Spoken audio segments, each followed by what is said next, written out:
Bonjour tout le monde et bienvenue à cette nouvelle grande aventure.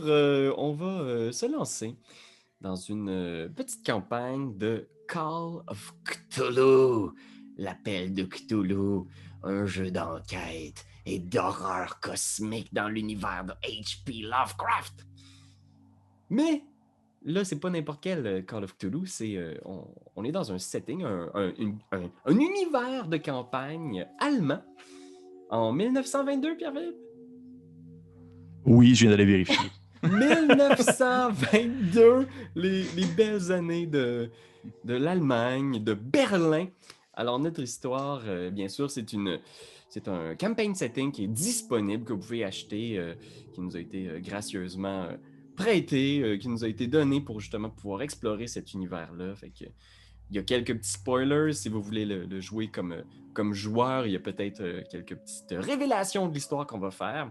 Mais sinon, si vous êtes un maître ou si vous êtes juste un fan de Lovecraft, vous allez sans doute vivre une belle aventure fantastique et où tout le monde meurt.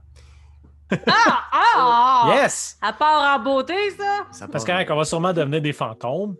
Ben oui, pourquoi pas. Après ça, on pourrait faire Rate dans The World of Darkness. Yes, ça serait bon. Mais bon, écoutez, je vais vous présenter sans plus tarder les gens avec qui on va jouer, avoir du fun et perdre la raison. Alors, Dave Bellil qui est avec nous. Bonjour! Hey, Dave. Allô! Bonjour Dave. Ah ben?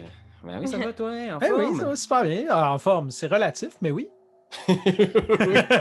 C'est relatif. C'est relatif. Ben écoute, j'ai très hâte de voir ton personnage qui, ma foi, hein, est un personnage. Ça veut tout dire et rien en même temps. J'adore. C'est effectivement pas une vraie personne, mais bien un personnage issu de la fiction. Hein. Donc oui, c'est un personnage. Gunther Schmidt, l'ex-enquêteur de la Gestapo. Oh my God! J'ai bien hâte de découvrir ça. Et on a aussi avec nous Karianne et Rodani! Oh, bonsoir! Ça dépend à quelle heure vous allez la regarder. Salut! Oh my God! Comment ça va, Karianne? Hey, ça va bien. Tu sais, un jour à la fois, pandémiquement parlant. Ben oui, hein, écoute, mais quand même, ça nous donne l'occasion de faire du jeu de rôle à distance. Est-ce que Oui. tu as déjà joué à l'appel de Cthulhu? Oh non, c'est un début. Mais j'ai réalisé qu'il y avait plus de films d'horreur que je croyais qui touchaient l'horreur cosmique que j'ai vu. Fait que je suis vraiment contente ultimement parce que j'ai peut-être plus de tours dans mon sac que je pensais parce que mon sac, je croyais, était vide. Oh! Et C'est finalement, il l'expression. était plus plein que tu pensais. Ouais, tu sais, faut toujours voir le sac à moitié plein puis pas à moitié vide. Ben écoute, on est tous un peu là-dedans. On est tous un peu à notre première vraie partie de l'appel de Cthulhu. Moi-même, alors j'ai bien hâte de découvrir le système. L'appel. J'ai hâte de la voir, moi, cet appel-là. Ouais, la fameuse pelle de Cthulhu. Écoute, Fnang, l'appel de Cthulhu. Cthulhu, d'accord, mais sa pelle, où est-elle? Alors déjà, on sent qu'on est sur le point de devenir complètement fou. Mais heureusement, on a quelqu'un de sérieux dans cette équipe-là qui va pouvoir manœuvrer la barque et nous amener à bon port. On l'a perdu. Il est déjà découragé. Hey, Ton willpower test, comment ça va? Ça va bien, je pense. Non, c'est pas rien, ça va super bien. Je suis thrillé de jouer à ça. Je t'avoue que j'étais un peu stressé aussi. Je t'ai dit tantôt, là, avant qu'on enregistre, ça me stresse un peu parce que Toulouse, je trouve pas que c'est les scénarios qui sont les plus faciles à mettre en place, à mettre de l'avant, parce que justement, c'est beaucoup d'enquêtes, c'est de l'indice, c'est beaucoup de périodes historiques, puis c'est beaucoup de noms et de prénoms qui s'éloignent de ce qu'on est habitué. Là. Je sais pas pour vous autres, mais habituellement, moi, je suis habitué de jouer dans le fantasy là, avec des noms comme Gabrouche, puis Pavlov. Puis, les noms communs là, qu'on est habitué d'entendre. C'est ça. Mais là, on est comme poigné dans une période historique, puis c'est un gros morceau. C'est un gros morceau, mais ça va bien se passer, je suis persuadé que oui. Ah oui, et puis c'est ça qui est le fun aussi, chers auditeurs. Vous allez en apprendre davantage sur la période de l'Allemagne des années 20 parce que Pierre-Philippe a justement fait des recherches tellement avancées qu'il m'a dit que ce serait un peu comme écouter un épisode de Secret d'Histoire. C'est exactement comme écouter un épisode de Secret d'Histoire. Je suis vraiment content de pouvoir vivre ça avec vous. Alors, voilà. Bonne écoute tous et toutes. Et bonne chance. Le scénario qu'on va faire maintenant, c'est, dans le fond, c'est le scénario qui se nomme « Le diable mange des mouches ». C'est vraiment le nom du scénario. Et pourquoi est-ce que ça s'appelle comme ça? C'est parce que ça provient d'une expression allemande que je ne dirais pas en allemand, mais qui signifie « le diable mange des mouches ». Et ça veut dire, dans le fond, que lorsque tout va mal, eh bien, même le diable en est porté à devoir se nourrir de ce qu'il a sous la main. OK. Ouais. Parce que on commence en 1922. L'histoire commence en 1922. C'est une période assez particulière de l'Allemagne et de Berlin. On est 4 ans après la Première Guerre mondiale. La grande inflation a commencé et personne n'est encore capable de dire la portée exacte de la chose. Mais il y a des signes annonciateurs qui sont assez clairs. Des boutiques aux vitrines barricadées, des vendeurs, dans le fond, qui essayent de vendre aux plus offrants, vraiment de l'espèce de compétition agressive sur le bord de la rue. Il y a des tableaux placardés sur la devanture de clubs et de façades de banques pour indiquer la valeur du marque par rapport au dollar, par rapport au livre sterling. C'est assez particulier. C'est vraiment un moment où l'aspect monétaire est comme difficile à bien comprendre parce que présentement, on n'est pas encore dans ce qu'on appelle vraiment les années folles, comme on se fait l'image où tout le monde est heureux, tout va bien, puis on danse, puis on chante. L'Allemagne est comme rentrée un peu en retard dans ces années folles-là. C'est plus commencé justement dans les années 1926 environ. Puis là, pour l'instant, 1922, c'est encore une période qui est excessivement difficile parce que l'Allemagne a perdu beaucoup de ses droits, a perdu beaucoup de ses capacités de son armée et de ses biens et besoins au profit, dans le fond, des autres forces qui se trouvaient présentes lors de la Première Guerre mondiale.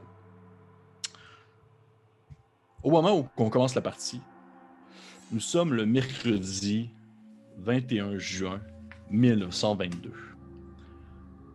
La Grande Guerre s'est achevée il y a un peu plus de 3 ans, 7 mois et 6 jours. Mais son souvenir marque encore tous les aspects de la vie à Berlin. Dans la ville elle-même, la plus violente pulsion politique s'est éteinte après l'échec du GAP en 1920. C'est une période où est-ce que des milliers de vétérans armés ont descendu dans la ville pour occuper les bâtiments gouvernementaux afin de mettre en place un gouvernement de droite ultranationaliste qui se serait dressé face au catastrophique traité de Versailles, qui a mené justement à ce qui est l'Allemagne présentement en 1922. La ville grouille d'émigrés venus de l'Est, des Juifs orthodoxes, des Ostländer aux monarchistes russes en exil qui se regroupent tous dans des quartiers ethniques, renforçant l'impression d'isolement et de ségrégation urbaine. Le récent échec de conférence de dédommagement international a provoqué le début de la chute de la valeur du mark.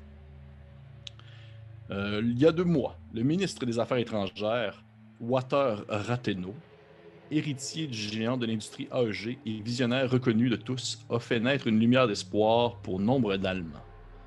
En négociant le traité de Rapallo, je vous l'ai dit aujourd'hui, c'est un cours d'histoire, hein?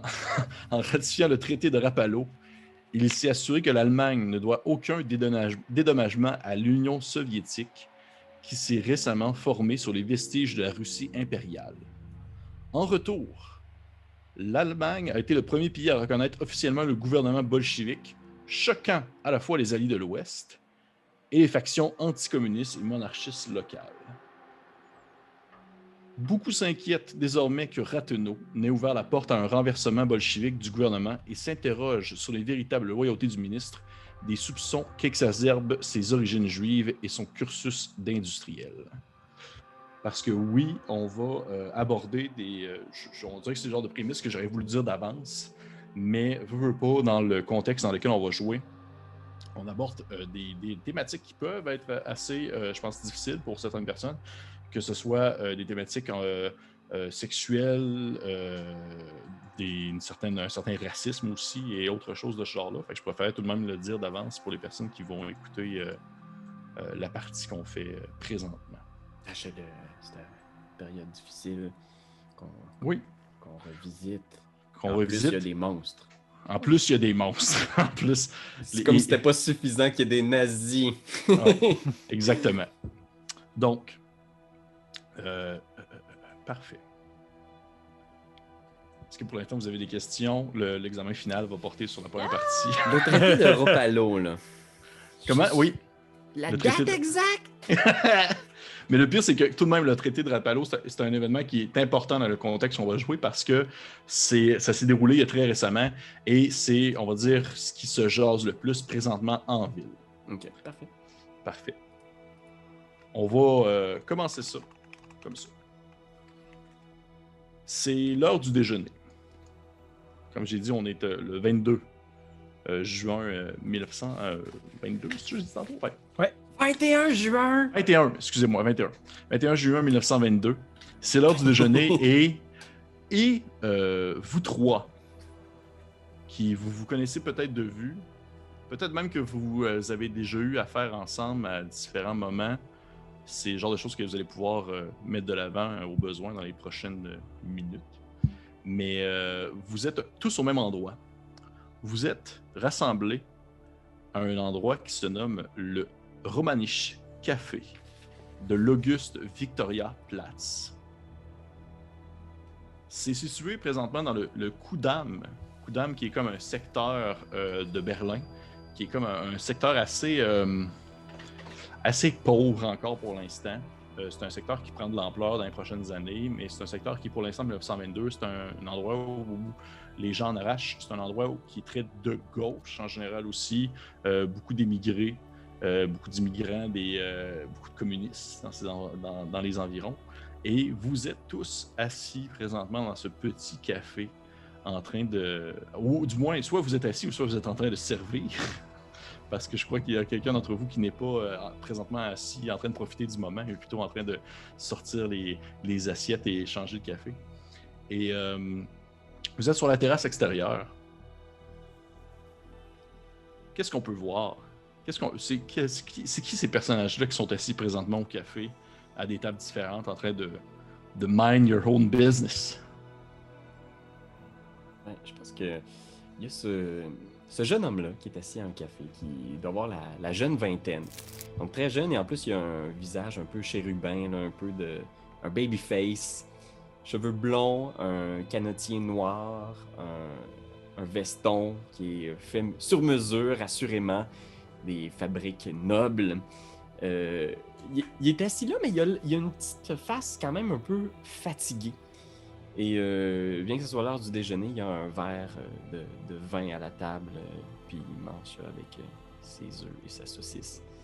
Et il a l'air d'avoir vraiment peu dormi récemment. Et il y a sa canne près de la table aussi installée. Puis il lit le journal probablement. Et c'est qui l'homme en question qu'on voit non loin de ce jeune individu en train de lire le journal? C'est un homme quarantaine avancée, cerné, très cerné, magané. Il est fatigué, on dirait qu'il est fatigué de la vie. Il a une grosse balafre qui fait comme un peu une... On sent que c'est comme un genre de soleil, là, tu sais. En fait, c'est un homme qui a fait la guerre. Puis il y a probablement quelque chose qui a éclaté près de lui, puis ça l'a balafré. Il boit son café, il lit le journal. On sent que ça fait peut-être 2 heures qu'il est là, tu sais, puis il a bu un café, il sirote tranquillement, il est rendu froid, il s'en fout. Puis il attend que la journée commence. Dans le fond, je sais pas, as-tu dit il était quelle heure? Mon Dieu, c'est vraiment l'heure du déjeuner, il doit être à peu près à Okay. 9-10 heures, gros maximum. Bon, bref, il prend le café avant de quitter pour le travail dans la police. Parfait. On drop the bomb maintenant. Drop the bomb! Parfait. Et alors que justement tu es dans ton café froid, tu as probablement comme quelqu'un qui vient vérifier justement si tu avais fini avec ton café. Et cette personne, à quoi ressemble-t-elle? Oui, alors cette personne, c'est une serveuse de 35 ans. Cette place-là où est-ce qu'elle travaille, le Romaniche, c'est un endroit qu'elle connaît comme le fond de sa poche. Elle est là depuis 15 ans maintenant. Alors, elle maîtrise tout ce qu'il y a à maîtriser. Elle est quasiment en train de faire « je te donne ton café » en même temps que je ramasse une assiette de l'autre côté avec mon angle mort. Fait qu'elle est là avec toute son expertise et son sourire matinal. Barbara, d'ailleurs, qu'elle s'appelle. Barbara Pépin, d'un cas qu'on se le demande. Mais je pense que ça, si on traîne ici souvent, probablement que les habitudes de tellement te connaître que probablement que ton nom est un peu connu autour. Là. Genre, sûrement qu'ils m'appellent tous Barb. Ouais, Probable, c'est ce que j'allais dire. Ouais, probablement.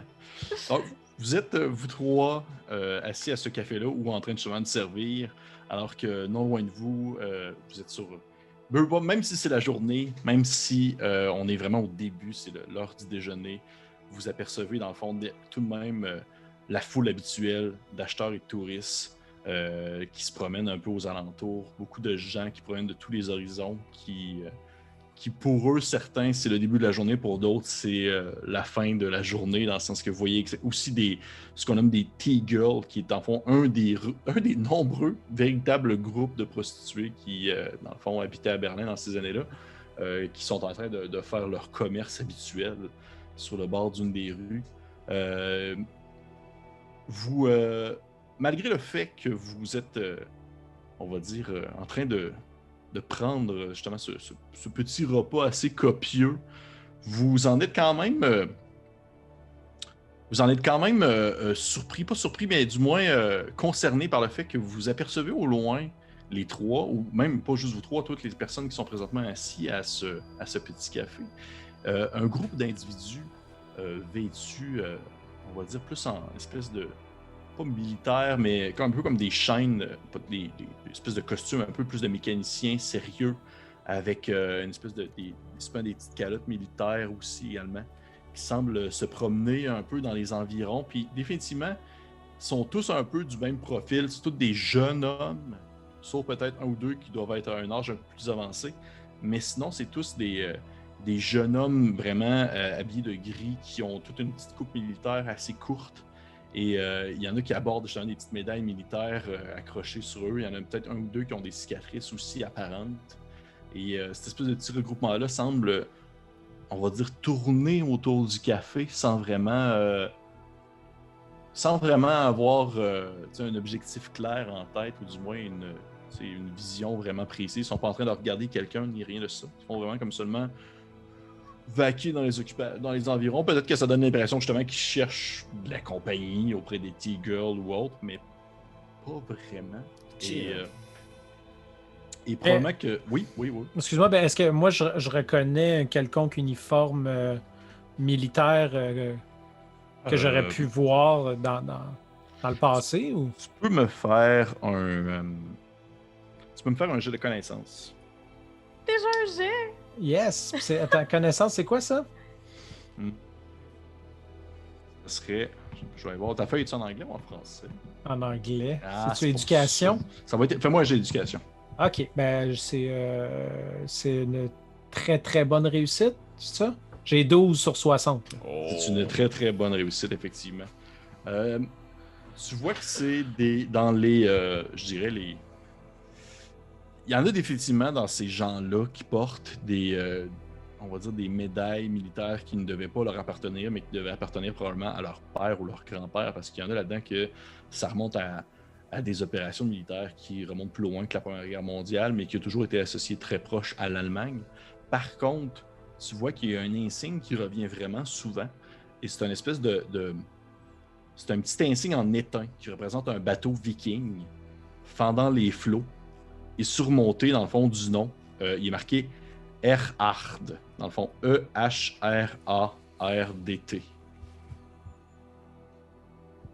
Moi, je pense que instinctivement, j'ai ce feeling-là que probablement, là, il s'enfonce la tête dans son journal. Puis, tu sais, il sait qu'il est étranger, puis qu'il y a certaines personnes en Allemagne, il a juste pas le goût d'avoir de contact avec certaines classes de personnes en Allemagne parce qu'ils pourraient le considérer comme un étranger ou quelqu'un qui est responsable en quelque partie des malheurs de l'Allemagne. Fait qu'il s'enfonce la tête dans le journal, Puis je pense que je vais juste regarder l'homme balafré à la table en face de moi pour voir comment lui réagit. Je suis comme genre, si lui capote, moi je vais peut-être essayer de partir du café, mais je... Tu sais, comme quand tu as l'impression qu'il va arriver comme une bataille dans le métro, puis tu regardes c'est qui est le plus... qui est le plus susceptible, genre de faire de quoi s'il arrive de quoi. Mhm. Juste pour te dire, Gunther, le nom de tu sais, parce que toi, en plus d'être un ancien militaire, tu viens de Berlin, tu es un Allemand de naissance, tu reconnais le nom de Erhard comme étant celui de Hermann Erhard, qui était l'un des principaux leaders de la tentative le putsch de Cap en 1920. C'est une des tentatives qu'il y a eu pour justement mettre à la tête de l'Allemagne, dans le fond, on va dire l'extrême droite, mais que ça avait comme pas marché. C'était vraiment des nationalistes blancs qui ont tenté, les anciens militaires justement, qui voulaient tasser ceux qui étaient plus pro-communistes et tout. Et c'est ce symbole-là, en fait. Il représente, c'est comme l'espèce d'insigne de un idéal envers cet individu-là. Ok. Fait que c'est comme c'est possiblement un peu des manifestants ou des extrémistes, un peu, possiblement. Oui, exactement. Des proto-nazis, là. Oui, mais le pire, c'est que c'est ça pour de vrai. Ça aborde beaucoup le concept des proto-nazis avant que ça soit comme là, on s'entend. C'est la grosse mode. On s'entend. On s'entend. Aux États-Unis, c'est en train de donner pas mal in. Ça donne pas mal in, effectivement. Mais ils ont tous ce symbole-là et probablement que justement est-ce que tu réagis d'une manière particulière, Gunther, justement, puisque ce cher Edgar essaye de voir un peu comment toi tu réagirais face à la situation? Tu sais, moi, il n'y a plus grand-chose qui me fait peur. Fait que, tu sais, je suis un peu... tu sais, mettons, disons que je garde mon arme facile d'accès, sans dire que je me mets la main dessus, mais tu sais, je m'assure que s'il se passe de quoi, je peux réagir rapidement, mais je suis assez chill par rapport à la situation. Parfait. Je les surveille, tu sais, c'est sûr que je regarde du coin de l'œil tout le temps, puis je m'assure qu'il n'y a pas de grabuge, là. Parce qu'il faut intervenir, je vais intervenir. Parfait. T'as ta tête enfoncée entre tes épaules, Edgar. T'es en train de lire ton journal. Et je vais demander, en fait... je vais demander à... Je cherche juste être sûr de ne pas me tromper. Là. Ouais, Barbara, s'il te plaît. Oui. Qu'est-ce qu'il faut que je fasse? Je vais te demander de me faire un jet de santé mentale, s'il te plaît. Là, t'as peu, faut que je fasse ça où le jet? J'essaie de trouver c'est où. Il n'y a rien qui roule. Il n'y a rien qui roule. Il n'y a rien qui roule. Tu le fais avec tes dés que tu as chez vous. Ah, OK. OK, t'es quick. Elle était prête en tabarnouche. Ah, j'étais là. Fait que je roule un dé quoi? Un dé de pourcentage, ça veut dire le D10 et le D100 et le D10. OK, mais là, on a un dé 100? Oui, en fait, c'est le dé qui est la même forme que le D10, sauf juste que des dizaines. Il y a juste des dizaines dedans. Ah, fait que c'est genre lui. C'est lui Non, ici, ça, c'est là. des 20. OK. C'est Ah, comme lui. Oui, Ouais, exactement. exact. Exactement. Ah! OK. Merci, les gars. J'adore ça parce que je Ça, fais... c'est pas lui. Fait que ça, c'est... Fait que ça, c'est le 10, ça, c'est le 100. Fait que je lance les deux, c'est ça? Sente les deux, exactement. Ok, là. Oh my God. Trop super, ça, Pierre-Loup. OK. Oh mon Dieu, j'ai 27. Tu l'as. Ah oui, c'est bon parce qu'il faut que ça soit vers le bas. Faut que ce soit vers le bas. Ah, ben mon Dieu, j'ai 27. Parfait. Pas contente. Pas des bons jets. OK. En fait, ce qui se passe, c'est que tu n'échappes pas l'espèce de café que tu transportais, alors que tu remarques, dans le fond, l'espèce de grande news que était en train de lire Edgar par-dessus son journal. Et je vais vous la partager à l'instant même, en fait. Karl Grobman retrouvé mort dans sa cellule! Qui parmi nos fidèles lecteurs ne frémirait au souvenir des actes infâmes et scandaleux du monstre de la garde de Silésie, Karl Grobman, arrêté il y a 10 mois dans son appartement au 88-89, une rue spéciale, le scélérat avait été découvert auprès du corps de l'une de ses victimes. Il avait attiré la malheureuse dans l'antre de la bête en lui promettant de l'argent et de la nourriture. Elle n'y trouva pourtant que la mort. Mais pas avant que ses cris, ses gesticulations en alarment les voisins. J'aimais ça. Je sais pas pourquoi les journaux sont pas aussi dramatiques aujourd'hui. Ouais. La police avait découvert la pauvre créature dans la cuisine de Grobman, dénudée et ligotée comme un porc attendant le couteau du boucher. Oh shit. Je pense que cette voix-là ne conviendra pas au ton de cette nouvelle. L'inspecteur Craig de la police criminelle avait d'ailleurs découvert tout le matériel nécessaire à la préparation de la viande et des saucisses chez Grobman. Oh. Karl, le démoniaque, avait affirmé qu'il ne s'agissait là que de vestiges de sa carrière de boucher, bien que des rumeurs persistantes donnent à penser le contraire.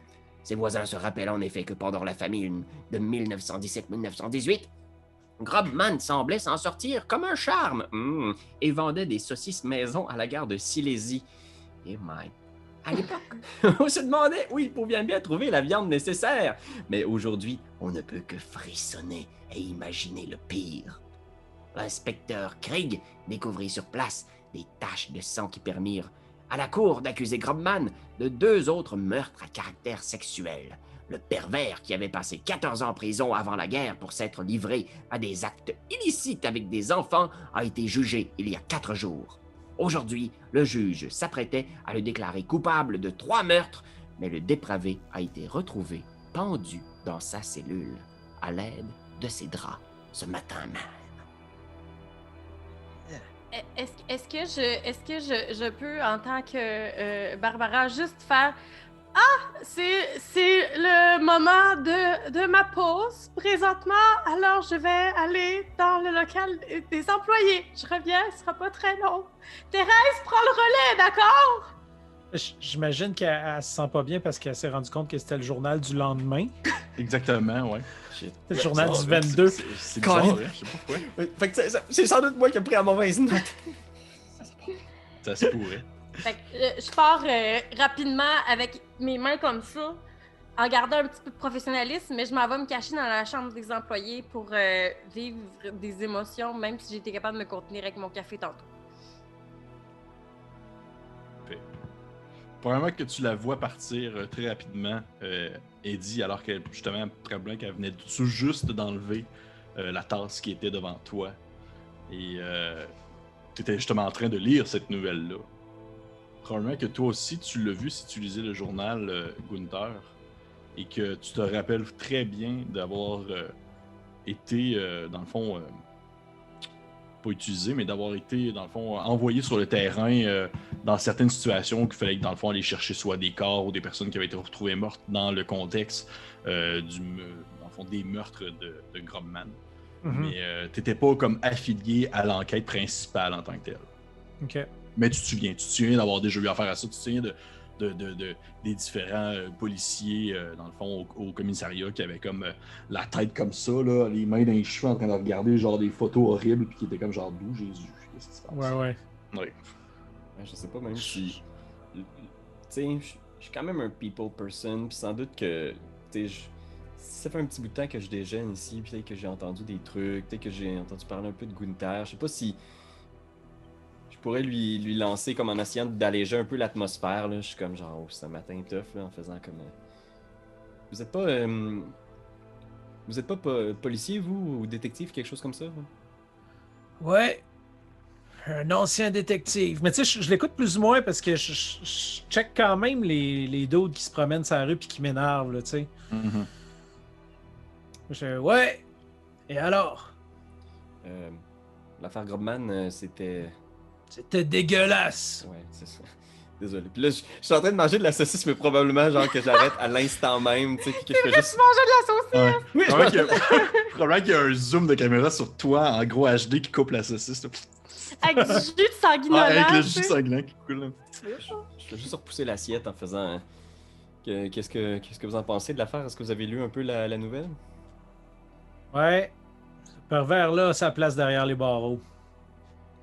Si vous voulez savoir tout, ben je vous le dirai pas parce que c'est trop dégueulasse. Non, je voulais juste... Je vous dirais même que je suis presque content qu'il se soit pendu lui-même. Parce que c'est tout ce qu'il méritait. Qu'est-ce que vous voulez dire qu'il s'est pendu lui-même? C'est-à-dire qu'on aurait dû le pendre. Ah, Il méritait la mort. ok. Puis je regarde un peu autour, genre les genres d'espèces de proto-nazis qui passent, puis je suis comme... Ouais, vous êtes un pays plutôt dur sur vos criminels, hein. C'est tout ce qu'il mérite. Oui, je pense pas qu'il en méritait moins. Je pense que je regarde un peu autour. J'essaie de cacher le plus que je peux mon accent anglais. À la base, c'est surtout pour essayer vraiment d'avoir un accent allemand le plus proche possible, mais depuis que les proto-nazis sont dans le coin, c'est aussi pour avoir l'air le moins étranger possible. Tu sais, puis... Ça fait combien de temps que tu es en Allemagne déjà, Gunther? Ça fait un petit peu moins Pas Gunther, Heidi. Un petit peu moins d'un an. Un petit peu. Probablement que ton accent anglais paraît encore un peu, là, c'est sûr que... Parfait. C'est probablement qu'au moment où vous avez cette discussion-là, il y avait d'autres clients assis également dans les tables autour de vous, parce que j'imagine le café comme étant comme hyper coincé, là, tu sais, là, où est-ce que toutes les chaises sont comme s'entrechoquent quand on essaie de les bouger, puis le monde se lève des tables et s'excuse. Là. Fait que probablement que tout le monde participe un peu à toutes les discussions. Fait que c'est sûr qu'il y avait des espèces de vieux bonhommes qui lisaient aussi le journal que au moment où Gunther parlait du fait que le gars était derrière les barreaux puis qu'il méritait, il aurait mérité qu'on le pende nous autres mêmes. Il y a pas des vieux monsieur qui font juste comme... qui font juste comme hocher de la tête bien content, bien en affirmant quand, tu sais, foncièrement la situation. Petite question, il dit, est-ce que tu te présentes justement comme étant un Américain ou genre tu as comme un autre code allemand ou je sais pas, là? Non, je pense que si les gens posent la question, je pense qu'au départ, ils se présentaient assez régulièrement, surtout avec ses amis jeunes comme juste Edgar Jones, puis je suis un Américain, j'ai des entreprises ici, je viens de m'installer. Mais de plus en plus, ils voient aussi que le contexte n'est pas toujours le même. T'sais, celui qui a vécu avec ses amis, c'est un climat un peu plus libre, où il se sentait un peu plus à l'aise de parler du fait qu'il était en visite, tout ça, mais il a réalisé, peut-être croisé certaines personnes dernièrement, surtout ce genre de proto-nazi-là, dans lequel il réalise que c'est pas tous les Allemands qui aiment les Américains ou les étrangers. Fait qu'il est un petit peu plus discret, mais il n'y a pas d'alias, il n'y a pas de faux papier. Il est vraiment juste un Américain en seul allemand. Parfait. De ton côté, Barb, Pépin, Oui. t'es allé dans le fond te réfugier dans dans l'espèce d'arrière-boutique du café, l'espèce de salle des employés en quelque sorte. Mm-hmm. Ben, elle a repris ses esprits. Fait que là, elle ressort, elle s'est mis un peu d'eau dans son visage, fait qu'elle s'essuie. Puis tout d'un coup, dès qu'elle ressort, son visage, il passe de terrifié à... Alors... Hey, c'est ça qui se passe hein, quand je mange pas mon granola le matin. Hein? Je deviens toute étourdie, je suis désolée. Fait que là, j'essaie de me rattraper rapidement puis de prendre les commandes des gens qui attendent depuis que je suis dans la petite pièce. Puis je suis vraiment surcontente pour pallier. Fait que je suis comme... Puis aujourd'hui, la vie est bonne, la vie est belle, hein? Parle-moi de ta journée. Puis là, je vais voir Gunther, puis je fais... Aujourd'hui, c'est une bonne journée, hein? Comment ça va, toi? Comme d'habitude. Pas grand-chose à dire, mais c'est une journée comme un autre, hein? C'est vrai, fait que je t'apporte ton muffin son raisin et pacable, comme d'habitude. Comme d'habitude. Ça s'en vient! Allez, hop! C'est en Berlin 1922, ça va être plus un muffin au son. Un muffin au béton. Au béton. Je regarde partir, peut-être. Puis je demande à Gunther, elle avait l'air très affectée par la nouvelle. J'ai l'impression que quand elle a vu mon journal, elle a quasiment failé un sanity check. Ouais, j'ai remarqué moi aussi. C'est bizarre. Je sais pas, je me dis peut-être qu'elle a de la famille ou quelque chose qui est impliqué dans ces atrocités-là. Si tu veux mon avis, tout ce que je pense, c'est que les saucisses du restaurant... Voyons. Que les saucisses du restaurant viennent pas de ce gars-là. J'espère. Il viendrait de perdre un bon fournisseur. Au moment où est-ce que vous faites une horrible blague. Ouais, peut-être qu'il dit ça, genre, puis il fait comme... dans mon journal. Au moment où vous faites cette horrible blague, votre conversation semble s'étouffer, alors que vous vous rendez compte que les proto-nazis que vous regardiez du coin de l'œil se mettent comme à chanter. Les jeunes, surtout dans le groupe, se mettent comme à chanter une chanson enjouée sur une espèce de chant de Noël, en quelque sorte. Mais la mélodie contraste avec des paroles extrêmement satiriques et choquantes qui prédisent, dans le fond, le retour du Kaiser, puis appellent à la violence contre le chancelier allemand présentement et le ministre des Affaires étrangères. Puis vous voyez que la chanson se termine sur une espèce de couplet qui dit genre renversons Walter Rathenau, ce maudit porc juif, des choses comme ça. Puis vous voyez que tout en chantant, il s'approche comme du café et il y en a qui commencent à circuler au travers des clients, autour de vous, mais ils font comme aucun contact physique. Il n'y a personne qui vous brusque ou tout ça. Ils font vraiment comme juste être excessivement désagréable, passer entre les clients, puis tu sais, genre se pencher comme exemple dans ta face, Eddie, puis chanter comme vraiment, vraiment fort la chanson qu'il est en train de chanter. Comme vraiment à 2 pouces de ton visage.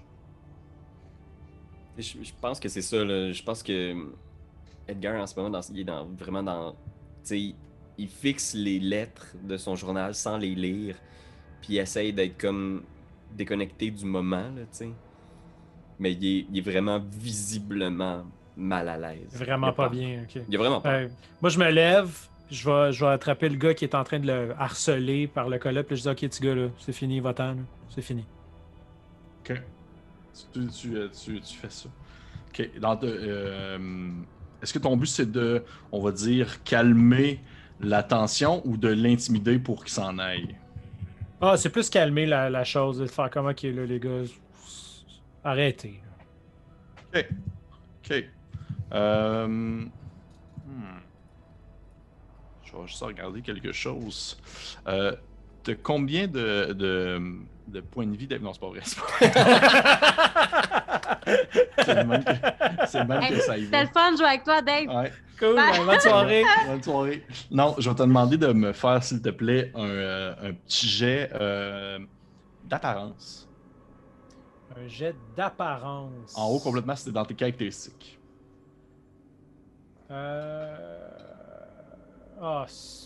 C'est un gros échec sale. 56 sur 20. Ok. Ouf. Tu vois que le jeune homme que tu tenais comme par le bras, il se retourne vers Eddie. Puis tu vois qu'il dit, il dit dans un allemand, un allemand qui semble vouloir quasiment imiter en quelque sorte l'accent américain. Que genre, il s'excuse. Puis tu vois qu'il sort rapidement de sa poche un espèce de petit morceau de craie. Puis il commence comme à griffonner vraiment rapidement sur le dessus de ton journal pendant que tu es en train de le lire. Puis il dessine dans le fond en allemand, on appelle ça une Hakenkreuz. Dans le fond, il dessine une croix gammée, une Svatika, mais dans le sens contraire. Et le signe c'est démoniaque, ça, à l'envers? Non, c'est indien, c'est le signe de la paix en Inde. Ah! Il y a plein de pauvres Indiens qui ont perdu un beau symbole. Mm-hmm. Mon Dieu, moi, je suis là avec mes théories démoniaques. Et tu sais, toi, Gunther, tu sais, toi qui provient de là et qui es là depuis très longtemps, puis tu viens littéralement de l'Allemagne, mais tu sais que le Parti national socialiste des travailleurs basé à Munich emploie ce symbole. OK. Ouais. Puis là, est-ce que la tension monte ou il fait ça puis oui, il s'en oui. va, genre? Non, tu vois que tu as fait ça, puis tu sais, probablement que c'est comme genre, il a comme donné un coup comme ça pour comme se défaire de ton emprise. Puis la tension commence à monter tranquillement entre les jeunes qui continuent comme à bardasser, si on veut, les personnes autour, mais sans nécessairement y aller vraiment au point. Là. OK.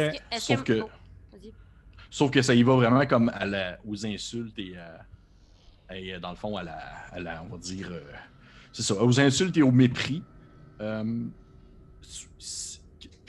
dirais probablement toi, Gunther, ainsi que Barbara, vous pourriez me faire les deux un jet, dans le fond, d'éducation. Ça, c'est encore sur 100, là. Oui, toujours. C'est toujours sur 100. Okay. 92. Okay. J'ai 94. Ah, bon, c'est ça. Ok. Les deux nonos sont là! Ouais. Il n'y a rien du tout qui vous allume une cloche à ce moment-là. Il n'y a rien du tout qui vous allume une cloche à ce moment-là. Autre que vous voyez que définitivement, ils sont là pour faire chier. Pour foutre le bordel. Pour foutre la bordel, mais on dirait que. On dirait presque qu'ils font exprès, comme pour être le plus désagréable possible, mais justement ne pas donner de coups pour que ce soit, dans le fond, eux qui reçoivent les premiers coups à ce moment-là. Ouais. Ah ouais. Je vais Moi, déposer est-ce que mon Oh, journal, ouais. puis je vais regarder Barbara. Ou tu sais, je pense que je suis juste il y a une espèce d'appel à l'aide, juste comme Glace. Au secours. Ben, moi, je vais me placer entre le gars qui harcelait Eddie, puis lui, là, puis Eddie. Juste pour, comme, faire un écran, dans le fond, pour que s'il veut harceler quelqu'un qui m'harcèle moi, puis pas Eddie, tu sais. Je fais juste le regarder, je reste immobile. Peut-être un peu intimidant, mais tu sais, comme. Impassible, là. Ok. C'est sûr que le jeune en question, si tu le vois bien, l'espèce de. Peut-être début vingtaine, là, mais tu sais, ça fait juste 4 ans que la guerre est finie, fait que ça se peut qu'il l'ait faite, la guerre, là, mais il est genre début vingtaine, il y a genre le reste d'eczéma dans le visage, tu sais, cette espèce de la peau un peu craquelée, croûtée, puis il y a une espèce de gros pif où est-ce que tu vois ces espèces de petites veines rougeâtres qui ont poussé ici et là, probablement à cause d'un surplus d'alcool, puis il y a genre sa calotte militaire, puis il te regarde de même, puis il gonfle un peu le torse, puis il fait genre, là, si on s'entend, je vais parler, mais imaginez avec un accent allemand, je vais pas parler de tous mes personnages avec des accents allemands, ça va juste être insultant pour les Allemands qui vont écouter la game. Tous ceux-là, mais il va te dire un espèce de Hey, papy, là, c'est pas à toi que j'en veux, là. Tasse-toi, là. Je réponds pas, je reste impassible. Je suis une pierre. Une pierre, ok. Est-ce que tu fais quelque chose de spécial de ton côté, Barbara? Oui, bien là, j'essaie d'avoir un plan de médiation. Alors, vu qu'on est quand même un peu pauvre, il y en a une petite tournée de biscuits qui viennent de sortir du four. Alors, je me promène avec mes biscuits en faisant « Bon, tout le monde, là, ici, on est là pour avoir du plaisir, pour se remplir la panse. Prenez un biscuit. » Fait que là, je tends un biscuit à monsieur avec des veines sur le nez pour essayer de le rassasier de bonheur. Tu vois que tu te promènes avec ton espèce de plateau de biscuits, puis tu vois, il y a probablement comme un des proto-nazis qui arrive pour en prendre un, puis un de ses amis proto-nazis qui donne un coup sur la main en faisant comme « Ben non, man! » Ça va juste comme... Ça va juste gâcher notre message. Stay on brand! Mais tout de même, si tu veux, tu peux me faire un jet d'apparence, s'il te plaît. Parfait. Ah, 31. Sur combien? Ah, apparence à moi, ça c'est... J'ai 55 d'apparence. Ok. Tu vois que ta tentative a comme... pas adouci l'événement, mais a comme donné une espèce d'aspect un peu cocasse à ce qui se passe. Fait que tu vois qu'il y a des gens qui ont l'air de comme... pas nécessairement se détendre, mais qui ont l'air de tourner un peu comme à la situation ridicule, en quelque sorte. Puis tu vois qu'il y a des personnes dans la rue qui étaient comme témoins de tout ça, qui semblent se désintéresser de la situation. Mais les proto-nazis semblent vouloir ne pas lâcher prise, mais celui qui était devant, Gunther, prend quand même probablement un de tes biscuits, puis se l'enfourche complètement dans la bouche, genre même puis vraiment que genre il reste devant un autre client, puis il mange ton biscuit, puis il fait juste encore le regarder fâché. Puis vous voyez autour de vous que même si, là, présentement, c'était sur Eddie, il y a d'autres clients qui se font comme un peu, pas harceler, mais tu sais, sont sur le bord de comme donner des coups. Vous voyez que la tension est vraiment sur le point de virer à... Il y a quelqu'un du café qui va donner un coup va fesser, qui va fesser un proto-nazi, puis ça va mal virer. Y a-tu l'air d'avoir un leader dans ce groupe-là? Oui, il y a l'air d'avoir un leader. Tu vois qu'il y a un homme d'environ vraiment plus âgé que les autres, qui porte une cravache. Qui est comme une espèce de bonhomme qui paraît quand même relativement assez bien. Une espèce de petite moustache coupée sec. Puis il a vraiment l'air d'un monsieur... Tu sais, si tu lui enlèves son habit, si on veut, de militaire, il aurait de l'air d'un gentil papy, là. OK. Sauf que présentement, c'est pas le cas. Là. Ben, je vais aller le voir. Ok. Je vais le voir, je fais... Qu'est-ce que vous voulez, là? Pourquoi vous êtes... C'est quoi le problème, là? Il te regarde. Il fait... il dit... ouais, puis tu sais, est-ce que ta cicatrice est apparente de la guerre? Oh, ouais, vraiment, ok. là. C'est quoi? C'est genre une explosion d'obus? Ou... Ouais. Ben, Ok. probablement des débris, tu sais, des shrapnels ou quelque chose de même qui Ok. ont... Tu sais, ça n'a pas rentré nécessairement, mais ça a vraiment écorché, là. Soit qu'il fait genre... Il te regarde puis il fait... ouais, ben cicatrice. Il dit, c'est dommage que tu tiens présentement avec l'ennemi de l'État. Comment tu fais pour savoir que je suis avec l'ennemi de l'État? Ok, il pointe sa cravache, puis elle pointe en direction du café. Puis il fait genre... Il y a juste les communistes puis les juifs qui se tiennent là. Pourquoi? Parce qu'il y a juste les communistes et les juifs qui boivent du café. C'est vrai que tu sais, ta répartie qui semble vouloir éviter un peu son tu sais, je veux pas son élément qu'il va apporter sur la table, semble juste l'irriter en quelque sorte. Puis il semble comme devenir vraiment soudainement beaucoup plus sérieux. Et son espèce de air de gentil papy disparaît rapidement. Puis tu vois que d'un air très sévère, il te regarde. Puis il dit écoute, sérieusement, je connais pas ton histoire, je sais pas ce que t'as fait. Mais pour de vrai, j'ai rien contre toi. Je te demanderais juste de partir. Laisse-nous faire nos affaires, tu vas nous en remercier dans 3-4 ans quand ça va aller mieux. C'est drôle, ça, parce que j'allais te dire exactement la même chose. Je te connais pas. Je connais pas ton histoire, mais laisse-nous tranquille. On va faire nos affaires. On s'en reparlera dans 3-4 ans.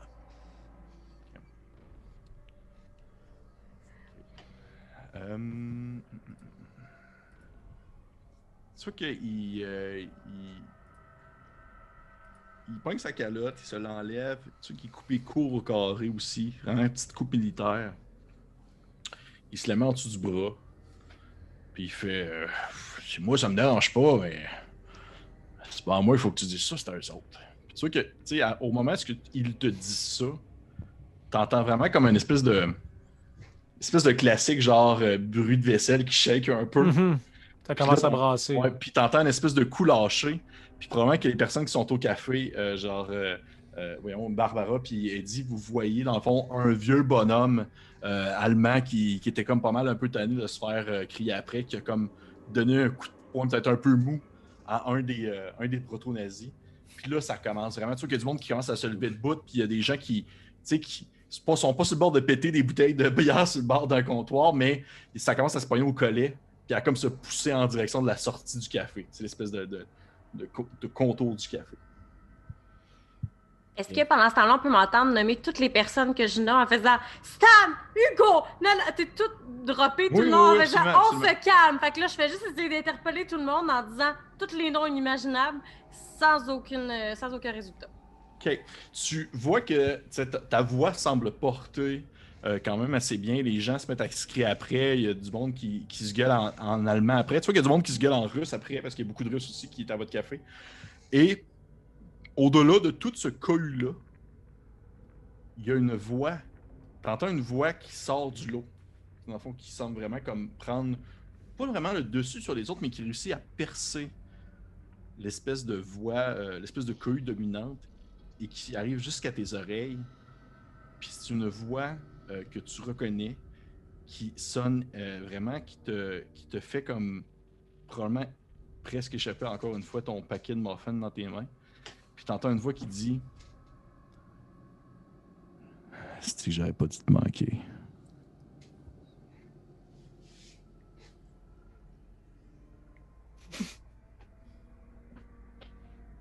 Et là, je fais juste dire faiblement Carl. Ouais. Tu vois que la situation fait juste comme s'envenimer au café, puis le monde commence à se taper dessus, puis il y a des proto-nazis qui sautent par-dessus la rambarde du café, puis qui essaient de s'enfuir pendant qu'il y a des espèces de vieux monsieur allemands qui leur courent après avec leur journal, entre autres choses. Ouais, je pense que je me lève, je commence à paquer les affaires. Je pense que je regarde Barbara aussi parce qu'elle a l'air pas bien. Puis là, elle vient d'essayer de faire des efforts pour me tirer d'embarras. Puis je m'approche juste d'elle pour faire comme Euh, est-ce que tout va bien? Il- je- Ton journal, tantôt, t'es certain que c'est un vrai journal? Puis là, je sors, puis il y a encore la croix gammée dessus. Genre, là, je fais juste comme secouer. Je pense même que je frippe la page jamais à terre. Je suis juste comme genre, ouais, cette page-là, ça veut plus. Puis je suis comme, oui, oui, c'est le journal d'aujourd'hui. Pourquoi est-ce que. Puis, tu sais, tout le shit part autour. Je suis juste comme, est-ce que vous voulez qu'on aille en discuter? Je Euh, pense que c'est pas l'endroit idéal. oui, il faudrait. Je me sens pas en sécurité ici présentement. Non, moi non plus. Puis je pense que je me tourne en faisant comme quand j'entends le mot sécurité, je suis juste comme, il est où le gars qui était genre, qui avait l'air fort, puis vois j'essaie que- de localiser Gunther, genre, Tu puis vois que j'essaie de me Gunther, là, profiler. il est comme face à face avec un autre gars de la même stature que lui, dans les mêmes âges. Puis les deux ont juste l'air d'être une espèce de miroir reflétant d'une force comme immanquable. Deux obélisques debout qui bougent pas. Là. Moi, c'est ça, je dis, tu sais, là, je pensais qu'on pourrait régler ça avec Civis, mais là, je monte mon badge. Je dis, là, il va falloir que vous partiez, là. Ça suffit. Tu vois que, au moment où tu sors ton badge, par exemple, tu vois qu'il fait une drôle de face, puis il pogne comme une espèce de sifflette qu'il avait probablement autour du cou, puis il siffle comme 2, 3 coups, puis tu vois les espèces de proto-nazis qui semblent se calmer, puis ils se regroupent tous en motons, en 2, 3, 4 motons à certains endroits, puis dans le fond, ils quittent l'endroit. Tu vois qu'ils s'en vont, ils disparaissent à travers les différents quartiers du coup d'âme. Oh, tu les avais dressés. C'est des bons chiens. Bon, toutou, c'est beau, les gars, bye. OK. Probablement qu'à ce commentaire-là, il te fait juste un espèce de petit sourire un peu mesquin. Il en met sa calotte, puis il te fait une espèce de salut de calotte comme ça. Puis il en met sa cravache en dessous du bras, puis il s'en va dans le fond. Il repart dans la rue. Moi, je donne une petite tape sur l'épaule comme. Sans rancune. OK.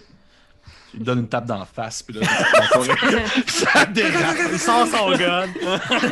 Non, non. Non, mais il s'en va. Il s'en va.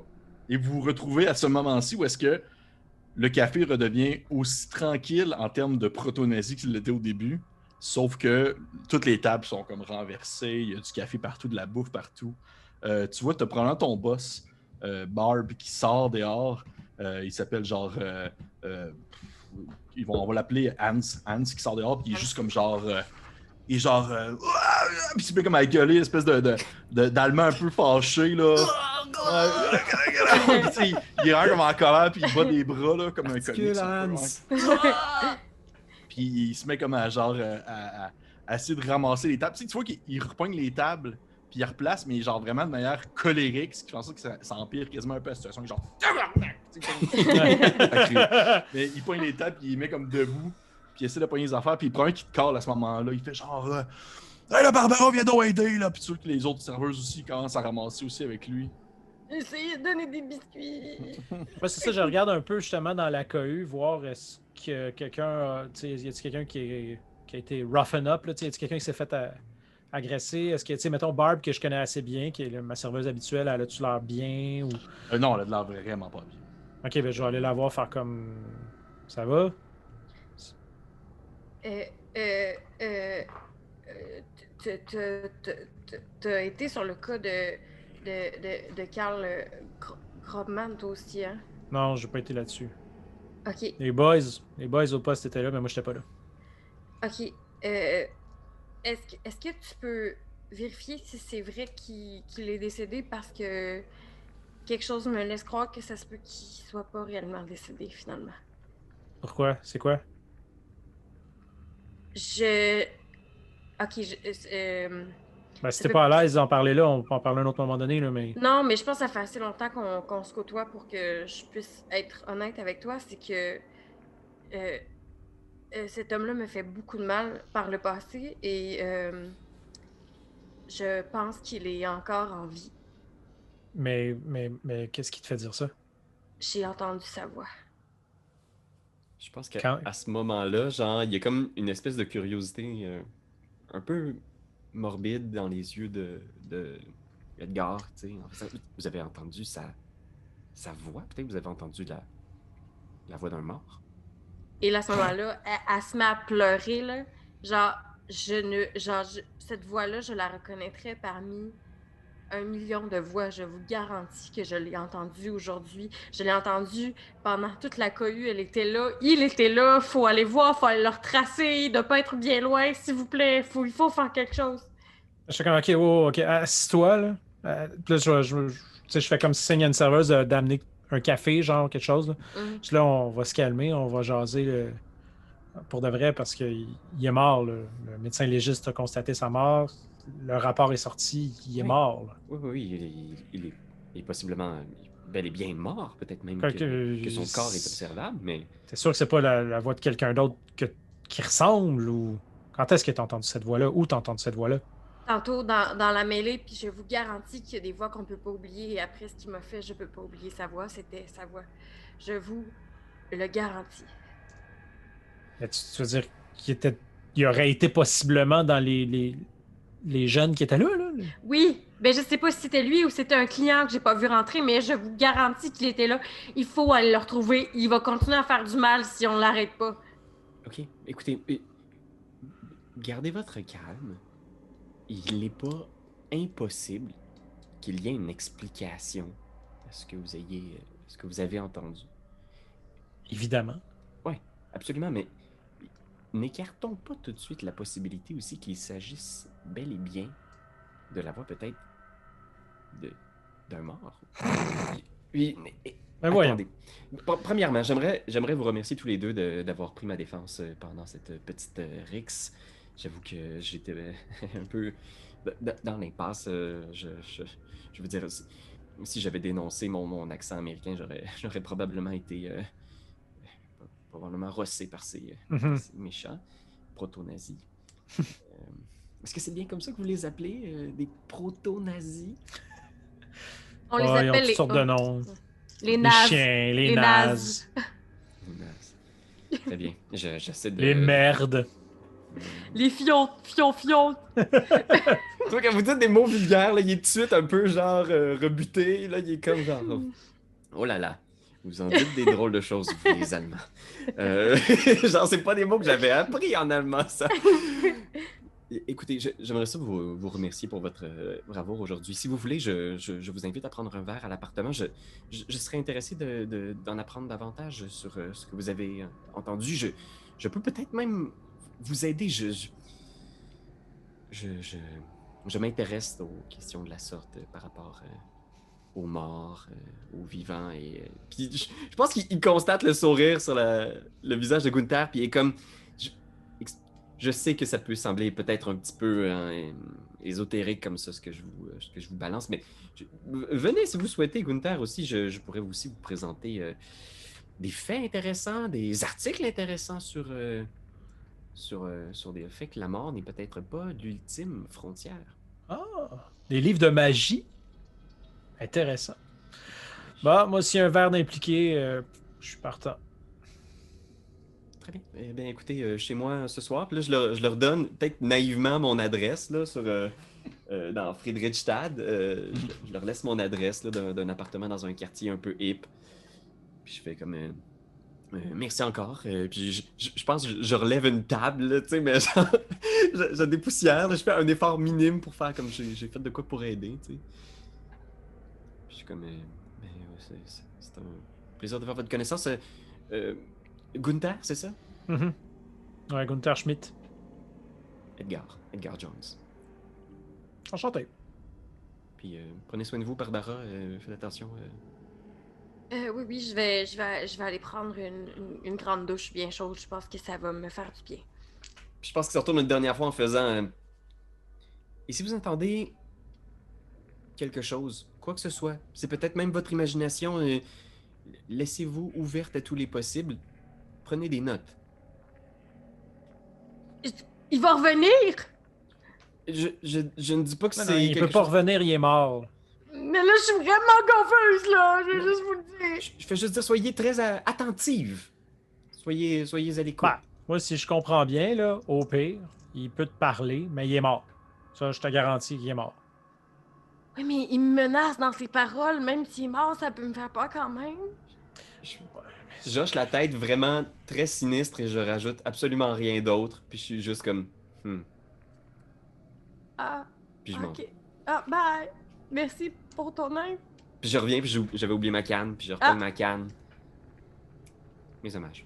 C'est toi de trouver l'épisode de jour du Popoche? Sonne la cloche! Sonne la cloche! On parle de jeu, like-nous, commande, suis-nous, ouais! Sonne la cloche! Sonne la cloche! Partage à tes amis, partage à ta mamie, Oh, ouais. ouais, Sonne la cloche! Sonne la cloche! Comment ton ouais, fais le mon kiki! Sonne la cloche! Sonne la cloche! Sonne la cloche comme quand Jésus a sonné à la porte pour aller souper chez Zachée.